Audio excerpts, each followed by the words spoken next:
ചിക്കന്റെ ബോട്ടിയാണ്, ചിക്കന്റെ മാങ്ങ എന്നൊക്കെ പറയും. അത് മാത്രമേ ഉള്ളൂ.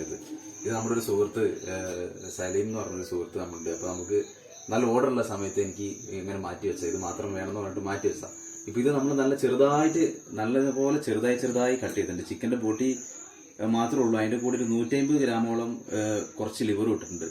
അത് നമ്മൾ ഈ കുക്കറിൽ അടിച്ച് കഴിയുമ്പോൾ നമ്മൾ അരപ്പരച്ച പോലൊക്കെ കിട്ടാൻ വേണ്ടിയിട്ട് നമ്മൾ കുറച്ച് ഒരു ലിവറും കൂടി ഇതിനകത്ത് ഇട്ടണം. അപ്പം ഇത് നമുക്ക് കുക്കറിലേക്ക് ഇടാം. ഇത് കുക്ക് ചെയ്യുന്നത് എങ്ങനെയാണെന്ന് നമ്മുടെ രീതിയിലൊന്ന് കാണിച്ചു തരാം. ഇത് നമുക്കൊന്ന് കുക്കറിലേക്ക് ഇടാം. അപ്പോളേ നമുക്ക് ഈ ചിക്കന്റെ ബോട്ടി മാത്രമേ ഉള്ളൂ ഇതിനകത്ത്. ഇത് നമ്മുടെ ഫോണിലൊക്കെ ഒന്ന് അടിച്ചു നോക്കി അറിയാം. നല്ല പ്രോട്ടീൻ ഉള്ള സാധനം. അപ്പൊ അതിനകത്തേക്ക് പാകത്തിനുള്ളൊരു ഉപ്പ്,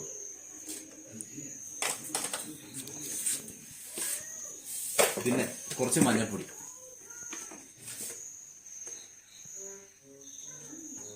ഓക്കെ, പിന്നെ നമ്മൾ നേരത്തെ വറുത്ത് വെച്ചതാണ് മുളകും മല്ലിയും. 3 ടീസ്പൂൺ മല്ലിയും ഒരു 1/2 സ്പൂണോളം മുളക് പൊടിയേ ഉള്ളൂ. മുളക് പൊടി വേണ്ട പോലെ ചേർത്താൽ മതി. നമ്മൾ കുരുമുളകും കൂടി ഇടുന്നതുകൊണ്ട് അത്രേ ചേർത്തിട്ടുള്ളൂ. പിന്നെ ഇഞ്ചിയും വെളുത്തുള്ളിയും കൂടി നമ്മൾ ഇടിച്ചു വെച്ചതാണ്. അത് കുറച്ചുകൂടി ഇതിനകത്ത് ഇട്ട് കൊടുക്കാം. പച്ചക്ക ഇടുന്നത് എന്ന് വെച്ചാൽ ഈ ബോട്ടിന്റെ ഇതായതുകൊണ്ട് ആ മണമൊക്കെ ഒന്ന് മാറി കിട്ടാൻ വേണ്ടി പച്ചക്ക് ഇടുന്നത് കുറച്ചുകൂടെ നല്ലത്. പിന്നെ ഇത് കുറച്ച് ഗരം മസാല. ഇത് നമ്മുടെ ഇവിടുത്തെ മില്ലിൽ നിന്ന് തന്നെ നല്ല പൊടിപ്പിച്ചതാണ്. അത് നമുക്ക് മണത്ത് നോക്കുമ്പോൾ തന്നെ അറിയാം, നല്ല സാധനം. ഇത് കുറച്ചിടാം. മുളകും മല്ലിയും വറുത്താട്ടോ ഇട്ടത്. ഇനി നമുക്ക് ഒരു പാൻ എടുത്തിട്ട് കുറച്ച് കുരുമുളക് പൊടി ഇടാൻ വേണ്ടിയിട്ടേ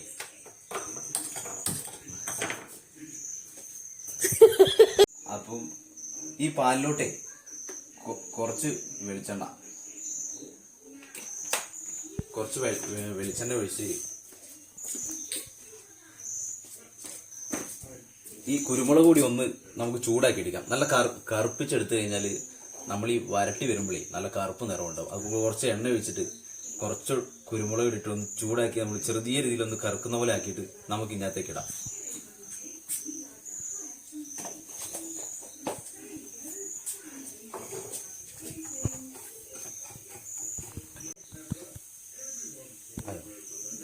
അപ്പോളേ നമ്മുടെ ഈ കുരുമുളക് പൊടി എണ്ണയിലിട്ട് ചൂടാക്കി നല്ല ഒരു കറുമ്പ് രൂപത്തിലായിട്ടുണ്ട്. അത് നമുക്ക് ഈ കുക്കറിനകത്ത് ഇട്ട് കൊടുക്കാം. ഒന്ന് കറുത്ത് വരുന്നവരെ ഇളക്കിയാൽ മതി. ഒന്ന് കറുത്ത് വരുന്നവരെ ഇളക്കിയിട്ട് നമ്മുടെ കുക്കറിലേക്ക് ഇടാം. എന്നിട്ട് എല്ലാം കൂടി ഒന്ന് മിക്സാക്കി നമുക്ക് ഒരു 3 വിസിൽ വരെ അടിച്ചോട്ടെ. അപ്പം ഈ കുക്കർ അവിടെ ഇരിക്കട്ടെ.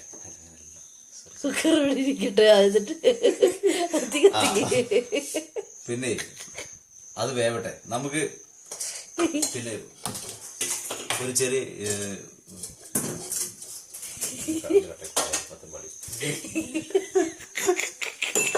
അതെ, ചെറിയൊരു പാത്രം എടുത്തിട്ട് നമുക്ക് അത് വേവുന്നതിന് മുമ്പ് കുറച്ച് വെളിച്ചെണ്ണ വെച്ചിട്ട് കുറച്ച് ഉള്ളി വഴറ്റിയെടുക്കാം.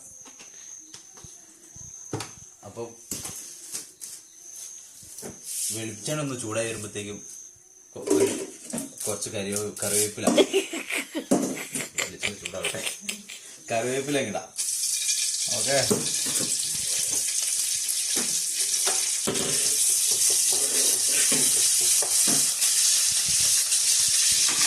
പിന്നെ നമ്മൾ മൊത്തത്തിൽ 2 ഉള്ളിയാണ് നമ്മൾ എടുത്തിട്ടുള്ളൂ. അതിൽ ഒരു പിടി ഉള്ളി നമ്മൾ ഇതിന്റെ കൂട്ടത്തിൽ ഇട്ടിരുന്നു. അത് വീഡിയോ എടുക്കുമ്പോൾ നമ്മൾ വിട്ടുപോയത് അതിനകത്ത് ഇട്ടിട്ടുണ്ട്. അപ്പോൾ ബാക്കിയുള്ളത് നമുക്ക് വഴറ്റാൻ വേണ്ടിയിട്ട് ഇതിനകത്തേക്ക് ഇടാം.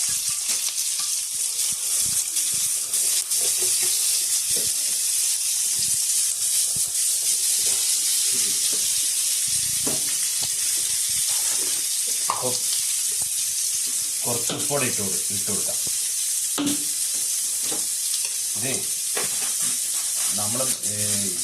നമ്മൾ കുക്കറിൽ വെച്ചിട്ടുള്ളത് നമുക്ക് നല്ല കുക്കറിൽ തന്നെ നല്ല വരട്ടിട്ട് വേണം നമുക്ക് ഇതിനകത്തേക്ക് ഇടാൻ.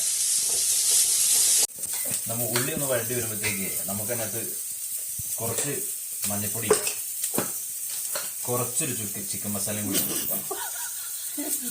കുറച്ച് ചിക്കൻ മസാലയും കൂടി ഇടാം. ചിക്കൻ മസാല സൈസ് എന്നിട്ടൊന്ന് വഴറ്റിയെടുക്കാം.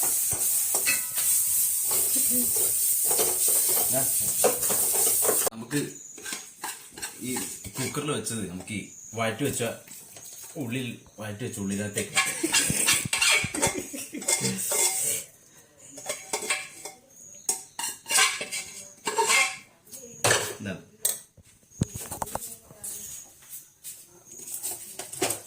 വഴറ്റി വെച്ച ഇതോ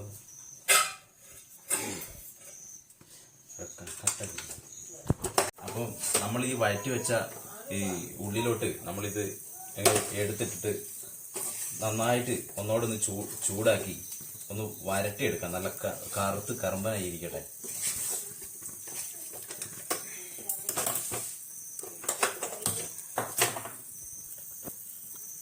അപ്പോൾ നമുക്കിത് നല്ലപോലെ വരണ്ട് വന്നതിന് ശേഷം കുറച്ചൊരു കുരുമുളക് പൊടി ഇതിനകത്തേക്ക് ഇടാം. കുറച്ച് കുരുമുളക് പൊടി, ഒരു നുള്ളു വെളിച്ചെണ്ണയും കൂടി ഒഴിക്കാം.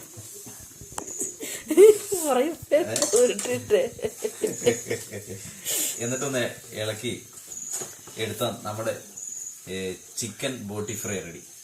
അടിപൊളി സൂപ്പർ സാധനം. നമ്മൾ ആവശ്യമുള്ള അത്രയും വരട്ടിയെടുത്താൽ നല്ല കറുത്ത് പരണ്ടിരിക്കും. ഇതിപ്പോൾ നല്ല അടിപൊളി ഫ്രൈ ആയിട്ടുണ്ട്. അപ്പം ഒന്ന് ട്രൈ ചെയ്ത് നോക്കി. ഓക്കെ, ഇത് ഏതാ സാധനം?